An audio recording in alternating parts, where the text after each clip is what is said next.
Hello everyone, and welcome to this edition of In-Depth Observation. Have you ever considered that the world economy is essentially being gripped by the throat by a few narrow waterways? Just a few days ago, former British Prime Minister Rishi Sunak introduced a concept in a column. There are 5 straits in the world that serve as the economy's choke points. If something goes wrong in any of these places, the global supply chain will struggle to breathe, as if someone has a hand around its neck. Today we're going to count down the world's 5 most dangerous straits. Some are in the throes of conflict, while others appear calm on the surface but hide turbulent undercurrents. More importantly, the instability in each of these straits will eventually ripple out and impact your life and mine. 5th place, the Strait of Gibraltar, Europe's gateway for drugs. First, let's look at the 5th place, the Strait of Gibraltar, located between Europe and Africa. At its narrowest point, this strait is only 13 kilometers wide.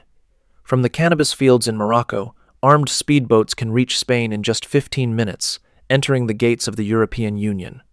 An estimated €12 billion worth of drugs land in Europe via this route every year. But the danger of the Strait of Gibraltar goes far beyond drugs. It is the only natural channel connecting the Atlantic Ocean and the Mediterranean Sea, and it's also the last safe assembly point for the U.S. Navy before entering the Mediterranean theater of operations. Not long ago, the U.S. Navy's nuclear-powered aircraft carrier, the USS Gerald R.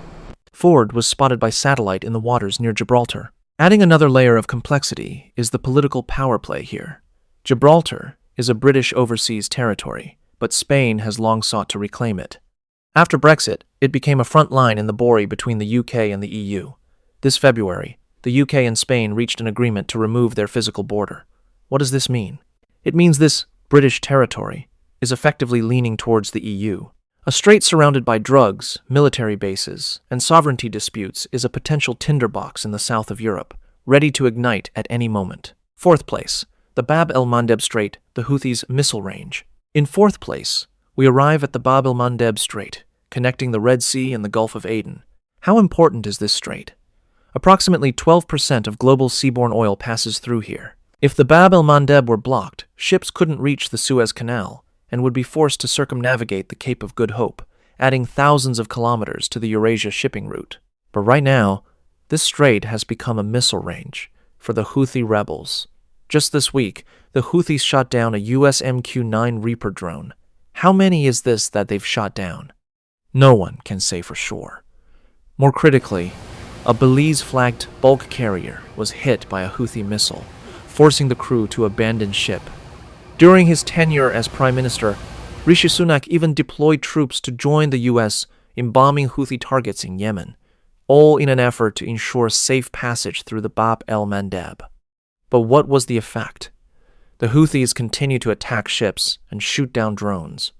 The danger here lies in the fact that the instability in the Bab el-Mandeb isn't sporadic, it's persistent.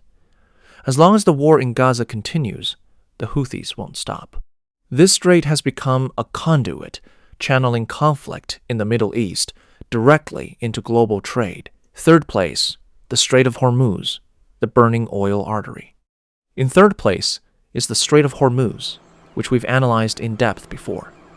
But in just the last few days, the situation here has escalated further. Approximately 20% of the world's oil passes through this strait.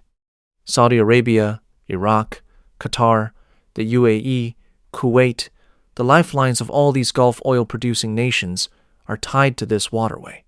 But now, this oil artery is on fire. Following the U.S.-Israel military strike on Iran on February 28th, Iran announced the closure of the Strait of Hormuz. Numerous major global oil companies and energy traders issued emergency orders, halting all vessel transits. The German Ship Owners Association directly stated that the shipping industry is facing an acute operational crisis. Even more telling was the U.S. government's reaction. According to reports, when the Pentagon formulated its plan of action against Iran, it severely underestimated the possibility of Iran blocking the strait. They assumed Iran, which relies on the strait to export its own oil, wouldn't actually do it. The result? Iran did.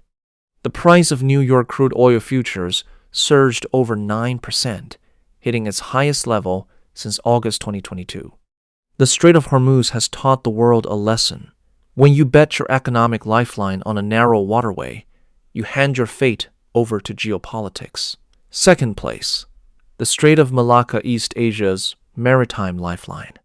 In second place is the Strait of Malacca, the economic lifeline of East Asia.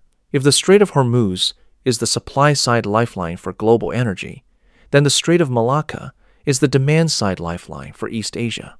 Over 80% of China's imported oil and the vast majority of energy imports for Japan and South Korea must pass through here. The danger of the Malacca Strait doesn't come from war, but from the everyday. In 2025, relevant reports documented 108 ship robbery incidents here.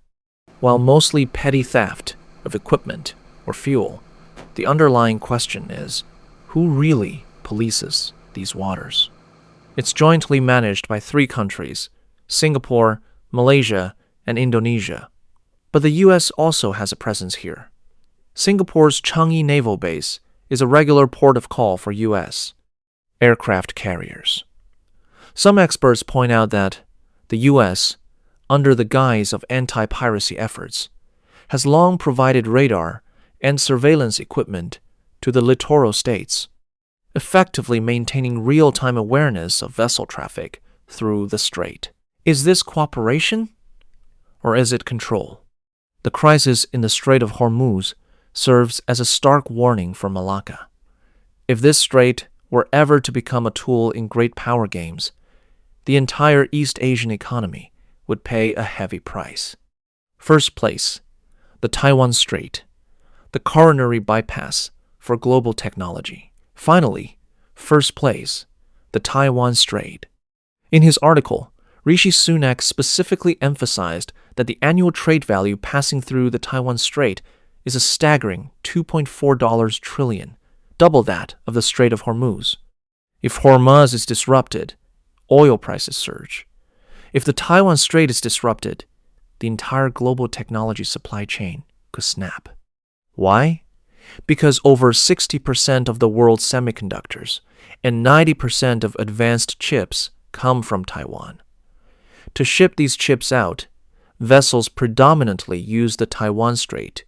Should conflict erupt in the Taiwan Strait, halting the export of Taiwanese chips, the global tech industry would face a catastrophic chip apocalypse. Sunak also presented a startling viewpoint. The strikes on Iran have depleted the U.S. inventory of Tomahawk and Patriot missiles by more than a year's worth of production, and U.S. defense industrial capacity can't keep up. If a conflict were to break out in the Taiwan Strait, the U.S. could run out of precision-guided munitions within a week. A researcher from the UK's Royal United Services Institute put it even more directly. 60% of global maritime trade passes through Asia. 40% of cargo handling occurs in East Asia. And 95% of shipbuilding output is concentrated in China, Japan, and South Korea. If conflict erupts in the Taiwan Strait, freezing Asian shipping, the global economy would catch a severe case of the common cold.